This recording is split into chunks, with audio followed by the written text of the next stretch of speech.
Krisis politik di Korea Selatan terus berlangsung. Proses pemakzulan Presiden Yoon Suk Yeol masih berjalan. Ya, bagaimana dampak krisis politik di Korea Selatan di kawasan dan terutama dengan Indonesia?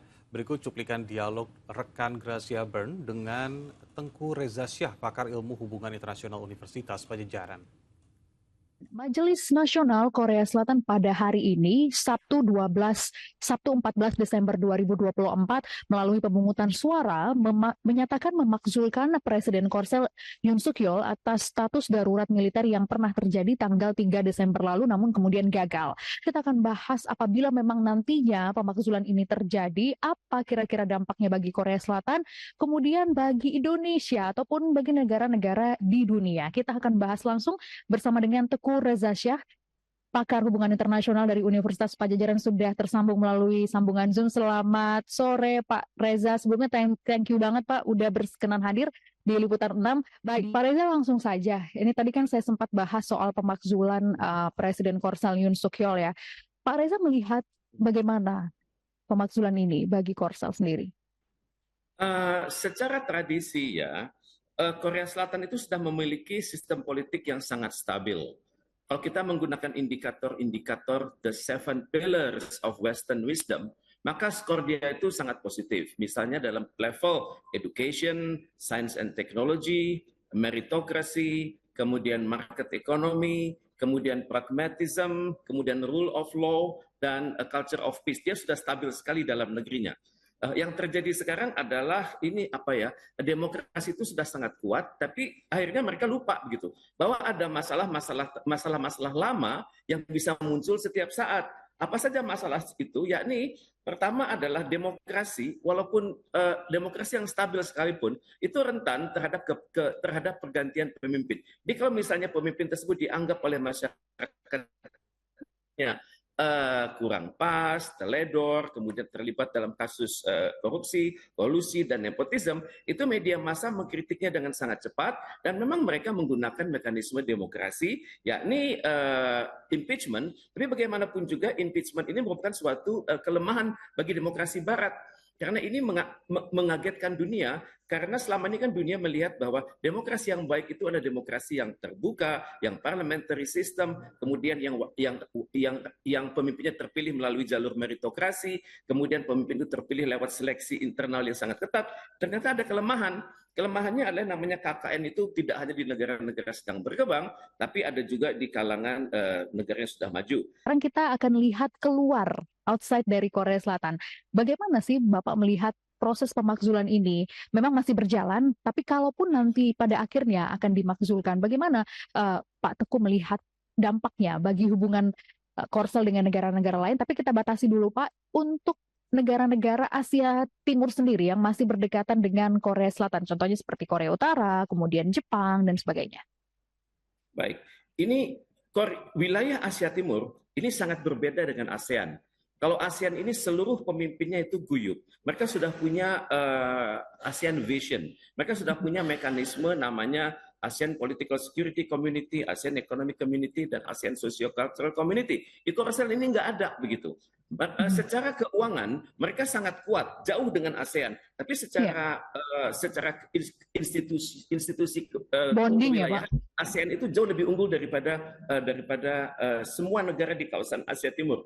Dan harus kita akui, negara Asia Timur ini walaupun mereka dapat dikatakan the engine of economic growth, dapat dikatakan juga model dari pertumbuhan ekonomi, tapi ternyata rentan secara politik dan keamanan. Di sana itu masih ada konflik yang belum selesai antara Korea Utara dan Korea Selatan. Jadi walaupun mereka berdua bertetangga dengan struktur kependudukan yang sama, kemudian sejarah yang sama, tapi mereka memiliki sistem politik yang bertolak belakang, dan mereka juga memiliki induk semang yang berlawanan. Kalau misalnya Korea Selatan berinduk kepada Amerika Serikat, Korea Utara berinduk pada Cina dan juga Rusia. Dan ini yang membuat keadaan masih dapat dikatakan perang itu masih ada. Walaupun mereka tidak dapat dikatakan perang dingin ya, perang dingin. Itu antara Korea Utara dan Korea Selatan. Misalnya kita lihat aksi balon, kemudian aksi kadang-kadang ada namanya itu pelarian dari Korea Utara ke Korea Selatan, kemudian juga ada kritik dari Korea Utara kepada Korea Selatan kalau latihan perang-perangan itu membahayakan keamanan di Semenanjung. Jadi hubungan Korea Utara Korea Selatan itu masih tegang, walaupun di kedua negara sudah ada panitia yang mencoba mengupayakan perdamaian itu tersebut. Kemudian juga masih tegang antara Korea Selatan dengan Jepang. Terutama sekali dalam isu Yugun Ianfu dan Romusha di masa lalu, di mana Jepang belum meminta maaf atas perilakunya di masa lalu yang bertentangan dengan prinsip-prinsip HAM saat ini. Juga pada saat itu kan Ratu Korea itu kan meninggal di tangan penjajahan Jepang. Kemudian juga ada krisis antara Korea Selatan dengan Republik Rakyat Cina tentang rare earth, tentang bahan-bahan SDA yang langka, yang digunakan buat microprocessor dan juga digunakan buat chips. Jadi hal ini situasi belum sepenuhnya manis di Korea, di semenanjung Korea. Juga ada potensi aksi state of emergency, keadaan darurat ini merupakan persiapan untuk melakukan serangan kepada Korea Utara. Karena harus diakui Korea Utara ekonominya tidak kaya Korea Selatan, dan Korea Utara ini rentan terhadap perubahan iklim. Kemudian juga ekspor Korea Utara ke seluruh dunia terbatas. Dikhawatirkan oleh Korea Utara bahwa apakah state of emergency ini merupakan potensi mereka melakukan aksi militer atas Korea Utara. Jadi dalam hal ini kekhawatiran yang tinggi itu dari Korea Utara membuat mereka terpaksa melakukan latihan peluncuran peluru kendali, dan peluru kendali yang tercanggih itu namanya adalah Taepodong. Kemudian yang paling utama adalah Hwasong, dan Hwasong ini adalah antar benua dan Taepodong ini masih dalam radius menengah. Tapi bagaimanapun juga ini sangat mengkhawatirkan negara-negara sekitar.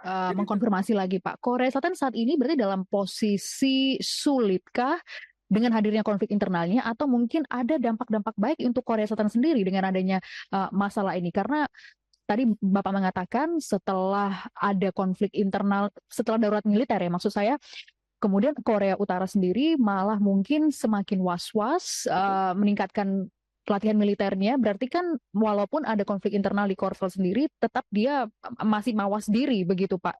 Walaupun saat ini Korsel masih dalam transisi gitu ya, masih dalam gonjang-ganjing. Betul.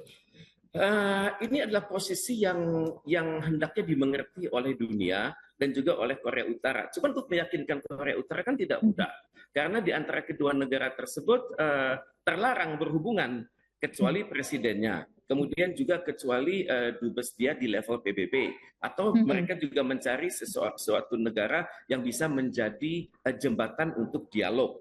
Ya, dan ini kan tidak mudah, karena bagi Korea Utara itu sangat terlarang berhubungan dengan Korea Selatan. Kemudian bagi Korea Selatan pun sama, sangat terlarang berhubungan dengan diplomat Korea Utara dan juga dengan pejabat-pejabat Korea Utara. Jadi mereka tampaknya membutuhkan pihak ketiga sekarang bisa meyakinkan. Mungkin harapan saya adalah duta besar kedua negara di PBB itu bisa saling meyakinkan begitu, bahwa keadaan ini adalah keadaan transisi yang tidak akan mengarah kepada perang.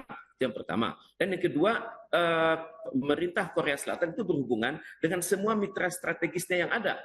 Misalnya dengan ASEAN, kemudian dengan negara-negara di dalam APEC, kemudian negara-negara di dalam Regional Comprehensive Economic Partnership, kemudian dengan negara-negara dalam TPP, untuk mengatakan sebenarnya begitu, bahwa ini adalah transisi yang khas negara kami, dan jangan ditafsirkan sebagai sesuatu hal yang membahayakan komitmen internasional kami. Dan saya melihat dalam ini ada kesempatan bagi Indonesia untuk menjadi juru komunikasi atau interlokutor. Misalnya Pak Prabowo sudah menunjukkan kesannya bahwa Indonesia punya orientasi global, tidak hanya terkunci di ASEAN. Dan mungkin Pak Prabowo bisa mencoba mempertemukan pemimpin Korea Utara dan pemimpin Korea Selatan di Indonesia beberapa saat mendatang.